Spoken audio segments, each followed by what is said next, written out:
divergente, que é o afastamento das placas tectônicas, vai abrir então um espaço para o magma preencher esse espaço.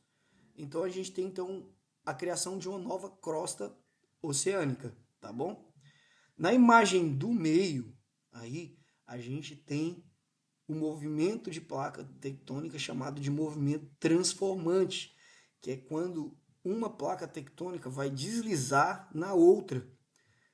Por conta desse movimento aí, ó, lateralmente, uma contra a outra, a gente consegue observar, a gente consegue entender o porquê dos movimentos de terremoto. Tá? Então, esse tipo de movimento de placa tectônica vai provocar os terremotos. Por último, aí, em relação às placas tectônicas, nós temos o limite convergente. Esse limite convergente é quando as placas elas estão indo uma contra a outra, na mesma direção. Eu digo na mesma direção. Esse tipo de movimento pode dar origem aí às cadeias montanhosas, às ilhas vulcânicas, principalmente, tá bom? Pessoal, quando vem uma placa tectônica oceânica e uma placa tectônica continental, a placa tectônica continental ela vai para a parte mais baixa e a placa oceânica ela fica na parte superior. Então, como vocês podem ver, tem uma placa tectônica indo no sentido da esquerda e outro indo para o sentido da direita. Mas quando existe uma placa tectônica oceânica e uma placa tectônica continental, a placa continental ela vai para baixo da placa oceânica, tá bom? Quarto ponto aqui nós temos os abalos sísmicos, terremotos e maremotos. Um abalo sísmico é uma vibração na crosta terrestre causada principalmente pelos movimentos das placas tectônicas. Principalmente não, é o fator que causa o abalo sísmico, tá bom? O terremoto, então, ele vai ser o resultado do abalo sísmico que ocorre em terra firme. E o maremoto vai ser o abalo sísmico quando ocasionado no fundo dos oceanos e dos mares. Como resultado pode ser gerado em caso de proximidade com a parte continental, os tsunamis, que é a geração de gigantes ondas. Aqui nós temos então a parte do vulcanismo e o magma. Então, a primeira coisa que eu quero chamar a atenção de vocês aqui é para as partes do vulcão. Tá vendo aí que nós temos um sistema vulcânico aí. Lá embaixo, na parte inferior da imagem, nós temos a câmara magmática. Prestem bastante atenção. Nós temos a câmara magmática. Nessa parte do meio aí, ó, por onde a lava ela vai subir, o magma vai sair, vai virar lava, a gente chama de chaminé, tá? Esses canais menores é chamado de dutos ou chaminé secundária, tá? Aqui nós temos na parte superior a cratera, que é por onde é expelido o material, e nessa parte aí do meio a gente chama de chaminé de lava, ok? A parte de cima superior por onde é expelido é chamado de cratera. Todo esse elemento, todo esse sistema, na parte de fora dele, essa parte cinza que a gente tem aí, é chamado de cone vulcânico. É o cone, o formato aí, como se fosse o morro do vulcão, tá? É chamado de cone vulcânico. Então aqui, o vulcanismo ele é um processo pelo qual o magma ele vai ser expelido da parte interior da Terra até a superfície.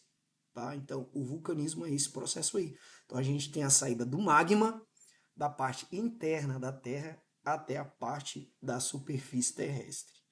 O magma é diferente da lava.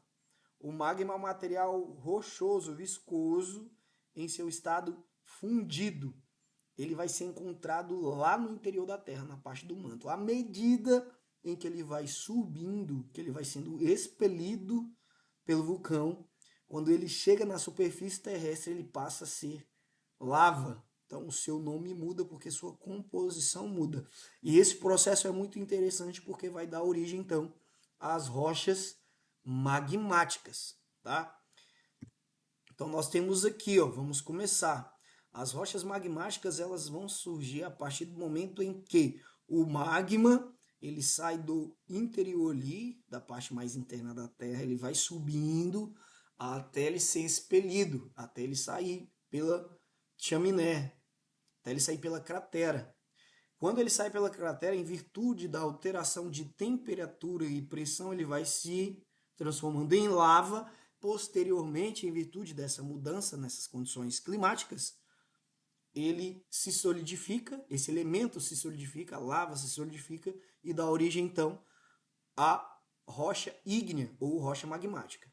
Então, ela é formada pelo resfriamento e solidificação do magma. E ela pode ser dividida em dois tipos. Ela pode ser intrusivas ou plutônicas. Nesse caso, a gente tem o magma resfriando de uma forma muito mais lenta no interior da Terra. E aí, a gente tem uma característica de rocha muito mais cristalizada, tá? Do que quando ela resfria de uma forma muito mais rápida, que são as rochas extrusivas ou vulcânicas. Neste caso, o magma, agora chamado de lava, ele resfria rapidamente, porque ele saiu, ele está se transformando na superfície. A sua temperatura mudou de uma forma muito drástica. Então, ao ser expelido pelo vulcão, ele vai resfriar muito rapidamente e vai dar origem então ao basalto. Por exemplo, essa rocha, o basalto, ele não tem uma cristalização tão grande como de outras rochas, tá? Como, por exemplo, o granito. Então, as rochas intrusivas, que intro vem de interior, lembrem-se disso, elas são formadas em temperaturas muito mais elevadas e, por conta disso, elas vão se resfriar muito devagar. E aí formam os cristais grandes, por isso que ela tem um aspecto mais brilhoso. Enquanto as extrusivas, elas são formadas na parte externa, extrusiva e externa. E por conta disso, a sua mudança de temperatura é muito mais rápida e o aspecto da rocha é mais opaca, tá? Então aqui nós temos uma rocha sedimentar. A rocha sedimentar ela é formada pelo acúmulo, pela compactação e cimentação dos sedimentos. Então a gente tem aqui os aspectos dos fragmentos de rochas sendo composta pelos restos de seres vivos minerais que foram transportados pelos agentes exógenos, que é principalmente a água e o vento, e que em determinado momento vão se concentrar em uma parte mais baixa da paisagem e vai dar origem então a esse tipo de rocha aí. Então, as rochas sedimentares, ela é formada pelo sedimento que foi transportado pela água e pelo vento, que em determinado momento se compactou e deu origem a esse tipo de rocha aí. Um exemplo é o arenito. As rochas metamórficas. E metamórficas a gente pode associar à transformação. Então, ela é formada quando as rochas ígneas ou sedimentares existentes são submetidas à transformação, a grande pressão e calor no interior da Terra. Então, essas rochas metamórficas, ela vai se formar no interior da Terra. É quando tanto a rocha ígnea quanto a rocha sedimentar está passando por um processo de transformação, alterando suas características tanto físicas quanto químicas. Então, um exemplo desse tipo de rocha aí, nós temos o mármore, que vem do calcário, e a gneiss, que vem do granito, xisto. Quando a gente fala de transformação nos elementos, tanto do solo quanto da rocha, entre outros aspectos, por fatores naturais, a gente tem um nome E o conceito desse tipo de processo é chamado de intemperismo, tá?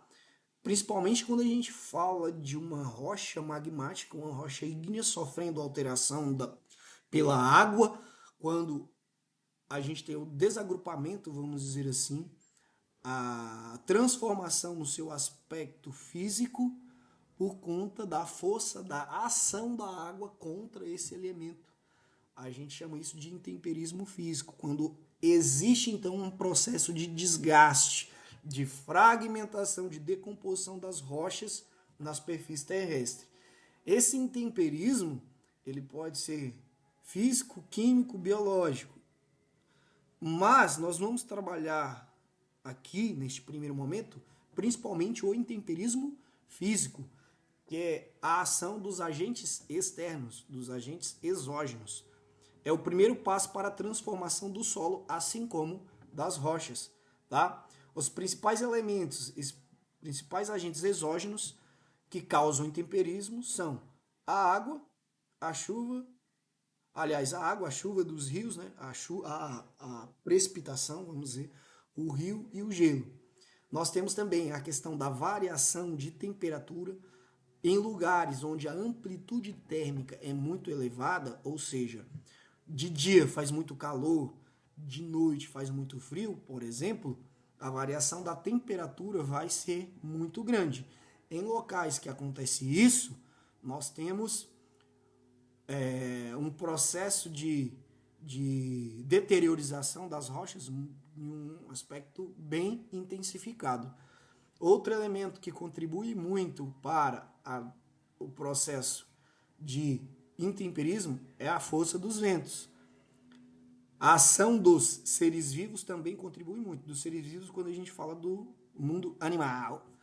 E os agentes químicos também colaboram demais. Lembrando que a água é um solvente natural. Então, quando ele entra em contato com as rochas e com o solo, se ele fica alojado em determinados locais, daqui a pouco a gente vê rochas com um aspecto enferrujado, ou então o aparecimento de micro-organismos, como por exemplo o lodo.